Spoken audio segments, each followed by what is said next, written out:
Class 9।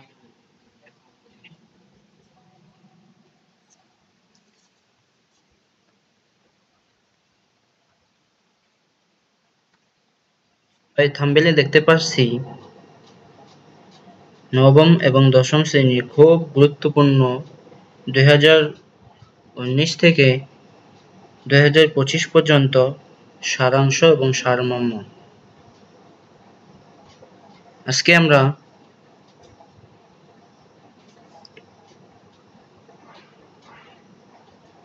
সারমর্ম নিয়ে এবং সারাংশ নিয়ে আলোচনা করব। স্ক্রিনে দেখতে পাচ্ছি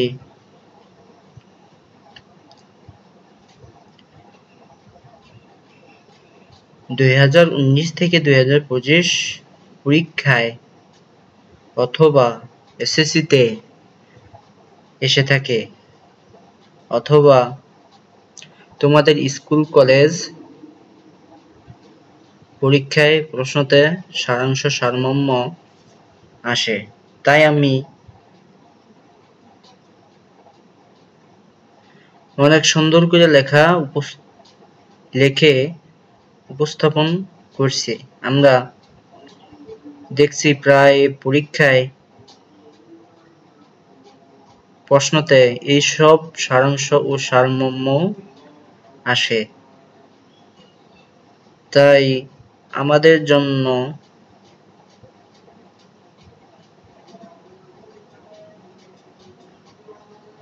পরীক্ষায় ভালো নম্বর পেতে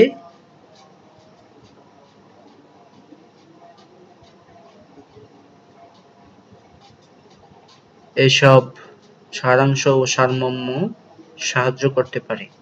তাই আমরা শুরু করছি এত কথা না বলে। এখানে গদ্য অংশ থেকে সারাংশ। বিদ্যা মানুষের অমূল্য সম্পদ। সারাংশ। স্কেল করার পরে সারাংশ নিচে দুইটা স্কেল করবেন। সারাংশ এই পর্যন্তই। স্কেল করার পরে নিচে লিখবেন আমি যা যা লিখছি আপনারা তাই তাই লিখবেন। এইভাবেই মুখস্থ করে রাখবেন। যা যা বলবো খুব মনোযোগ সহকারে শুনবেন। বিদ্যা মানুষের জীবনের শ্রেষ্ঠ সম্পদ। এখানে দাঁড়িয়ে দিবেন। আমরা দেখছি পরীক্ষা ছাত্রছাত্রীরা খাতায় শুধু লাইন বাই লাইন লিখেই গেছে, কিন্তু কমা দাঁড়ি কোনো লেখাই নেই লেখার মধ্যে। তাই সুন্দর করে লেখার চেষ্টা করবেন। আমি যেভাবে লিখছি সেইভাবেই লেখার চেষ্টা করবেন, তাহলে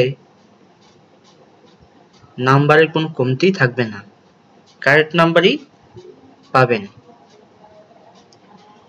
নম্বর পেতে হলে এইভাবেই লেখার চেষ্টা করবেন, ঠিক আছে? এটি কেবল অর্থনৈতিক উন্নতি নয়, বরং মানুষের চরিত্র গঠনে মুখ্য ভূমিকা পালন করে। বিদ্যার দ্বারা মানুষ সত্য ও ন্যায়ের পথে পরিচালিত হয়। একজন শিক্ষিত মানুষ সমাজ ও জাতির অগ্রগতিতে গুরুত্বপূর্ণ অবদান রাখতে পারে। তাই জীবনে প্রকৃত বিদ্যার চর্চাও অপরিহার্য। সুন্দর কথা, জ্ঞানমূলক কথা। তাই সুন্দর করে পড়বেন। এই সব সারাংশ ও সারমর্ম এসে থাকে। তাই তোমাদের জন্য গদ্য অংশ থেকে সারাংশ 6টা লেখার চেষ্টা করছি, আর সারমর্ম থেকে 8টার মতো লেখার চেষ্টা করছি। তাই তোমরা ভালো করে মুখস্থ করে রাখবেন এবং মোবাইল ডাউনলোড করে রাখবেন এবং খাতায় নোট করে রাখবেন, যাতে পরীক্ষার সময় এইসব আসলেই তাড়াতাড়ি লেখার চেষ্টা করবেন। তাহলে আমরা নিচে চলে যাই, আপনারা পড়ে নেবেন এবং স্ক্রিনশট করে রেখে দেবেন। দুয়ে আছে, দুয়ে কি লেখা আছে আমরা দেখতেছি, অভাব আছে বলিয়া জগৎ বৈচিত্র্যময়। কি সুন্দর একটি প্রশ্ন বা সারাংশ।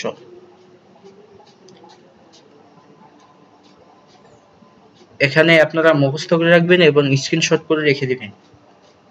আমরা নিচে চলে যাই। হ্যাঁ, ৬টা শেষ। ৬ নম্বরে কি লেখা আছে আমরা দেখি, সময় ও স্রোত কারো জন্য অপেক্ষা করে না। দেখেন কি একটা সুন্দর একটা প্রশ্ন। এইসব প্রশ্ন আমি দেখছি প্রশ্নতে আসে 100%। আপনারা তো থাম্বনেলে দেখছেনই, 100% আসবেই আসবে। দেখেন স্ক্রিনশট করে রেখে দেবেন। কবিতা অংশের সারমর্ম দেখেন, স্ক্রিনশট করে রেখে দিবেন। ঠিক আছে, আমরা নিচে চলে যাই।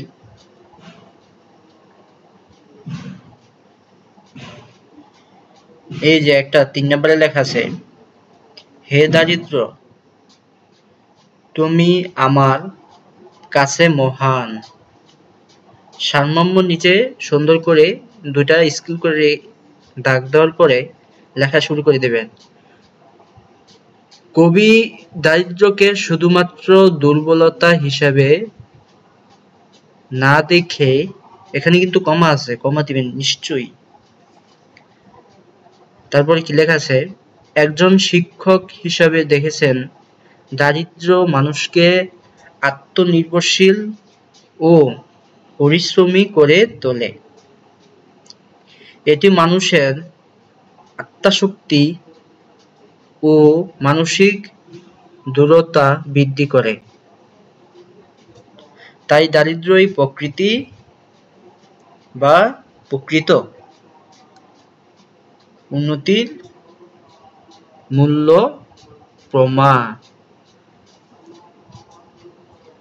প্রমাণ বা প্রেরণা। তাই আমরা নিচে চলে যাই।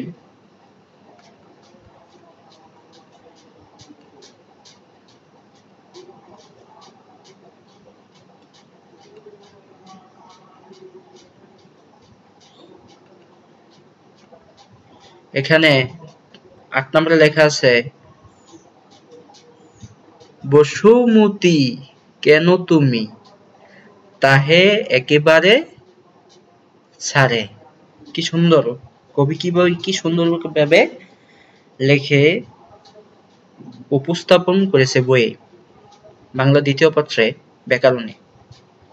এখানে সারমর্ম, মানুষের ভাগ্য বলিয়াস ও দুর্ব্যবহারের কারণে, এখানে দুর্ব্যবহারের কারণে প্রকৃতি ধ্বংসের মুখে পড়েছে। কবিতায় কবি প্রকৃতির প্রতি মানুষের নিষ্ঠুরতা এবং তার ফলাফল নিয়ে উদ্বিগ্ন। কবি আমাদের সতর্ক করে দিয়েছেন, এখানে কমা আছে, সবসময় লাইন বাই লাইন চেষ্টা করবেন, কমা দাঁড়ি লেখার চেষ্টা করবেন। এর কারণেও কিন্তু নাম্বার কম পেতে পারেন, তাই দেওয়ার চেষ্টা করবেন। সংক্ষেপে লিখবেন, কোনো সমস্যা নেই, কিন্তু মূল কথা লিখলে নাম্বার বেশি পাবেন। আর এত বেশি লেখার চেষ্টা করবেন না, যেন বিরক্ত না হয়ে যেন কম নাম্বার না দিয়ে দেয়। স্যাররা। তাই চেষ্টা করবেন খুব জ্ঞানমূলক লেখার চেষ্টা করবেন। ঠিক আছে, কি লেখা আছে আমরা যাই পড়ি।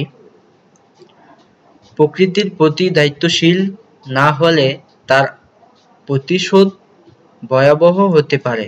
কি সুন্দর কথা। তাই আমরা চেষ্টা করব মুখস্থ করার চেষ্টা করব এবং মস্তিষ্কে ঢোকার জন্য আমরা বেশি বেশি পড়ব এবং বেশি বেশি লিখব। লেখা সুন্দর হবে এবং মুখস্থ হবে এবং বুঝতেও পারব। তাই আবার একটু দেখে নেই। স্ক্রিনশট করে রেখে দিবেন অথবা ডাউনলোড করে রাখবেন অথবা সাবস্ক্রাইব করে লাইক দিয়ে রাখবেন।